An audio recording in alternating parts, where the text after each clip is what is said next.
Welcome back, team. Week 2. Time for some power rankings. Here's the top 10. At the number 10 spot, we got the Pittsburgh Steelers. I told you that O-line would keep Old Man Rodgers up long enough for him to win the game. 4 touchdowns, 4 different receivers. None of them were DK Metcalf. The Jets' defense was solid against them in the run game, but it was not enough to stop that passing game. That and an amazing 60-yard field goal from Boswell. In the number 9 spot, we've got a banged up and hurt Tampa Bay Buccaneers. Baker Mayfield and the Buccaneers did not look all that great, and they needed some help. Luckily for them, they got a rising star.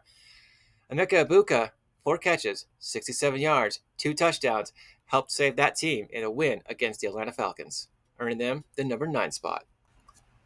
In the number 8 spot, we got the San Francisco 49ers. They're hurting in a lot of positions, especially at wide receiver, especially with George Kittle leaving the game.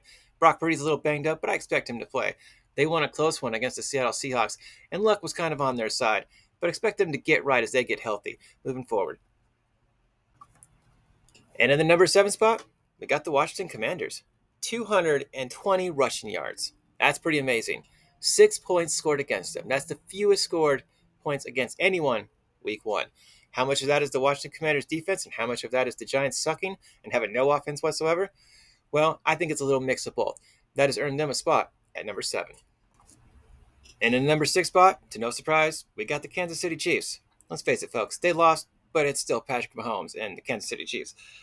They had 249 passing yards, 98 rushing yards, averaging 6 yards per play, but 10 penalties for 71 yards. I think that's the big takeaway here. That and the fact that they have no receivers, and people had to step up. Look for Travis Kelce to come up big in this coming up week. Coming in at number 5, we got the Ravens. Everyone's hyping up Lamar Jackson's performance, and while he did pull off some magic, escaping some sacks and tackles and did some good runs, honestly, his passing game, he didn't have that many. He was 14 for 19. Accurate, but not that many passes. Really, the star of the show was Derrick Henry. 169 rushing yards and 2 TDs. And it wasn't for that fumble, they would have won. But because they didn't win, they landed number 5. In the number 4 spot, we got the Los Angeles Chargers. Justin Herbert looked amazing. 304 passing yards. Keenan Allen looking like he's in his prime. Like, what was happening? They kept pace with the Kansas City Chiefs and then left them behind. The only thing the Kansas City Chiefs outdid them in was a couple of rushing yards and penalties.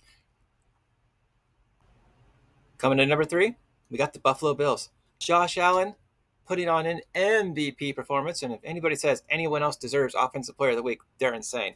Josh Allen, 394 passing yards, 2 touchdowns. Josh Allen, 30 yards rushing, 2 touchdowns. Total of 4 touchdowns by that man. He literally put that team on his back, targeting 10 different receivers. That's incredible. When you target 10 different receivers, the defense cannot keep up, and it showed in that fourth quarter comeback. I'll admit a little bit of luck went their way, but Josh Allen is well on his way to making another MVP performance. Coming in at the number 2 spot, we got the Philadelphia Eagles. Their offense wasn't throwing out big plays all the time, but they were efficient. Aside from 9 penalties for 110 yards, that's kind of nuts. The only thing worse than that was Jalen Carter getting kicked out of the game before the first snap of the game. I mean, come on, that's just dumb. Despite that, though, they only had 144 passing yards. The Cowboys defense kind of did good there. Look for Philly to do a little bit better as they get healthier, but are the Eagles really the number 1 team still? So who gets the number 1 spot? Well, it's the most complete team in the league. The Green Bay going 17-0, and they're going to win the Super Bowl. Packers. You best believe it. Jordan Love looked shaky on 1 set of downs. That's it. Other than that, he looked phenomenal. Micah Parsons earning his money as he chased down Jared Goff and getting his first sack, and he was only in 40 to 45% of the time and made a huge difference. And I really want to make sure everyone understands that the Green Bay Packers defense is legit.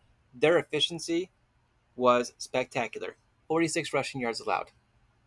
Oh, and Golden Boy, he's earning his cheddar. He got his first catch of the year.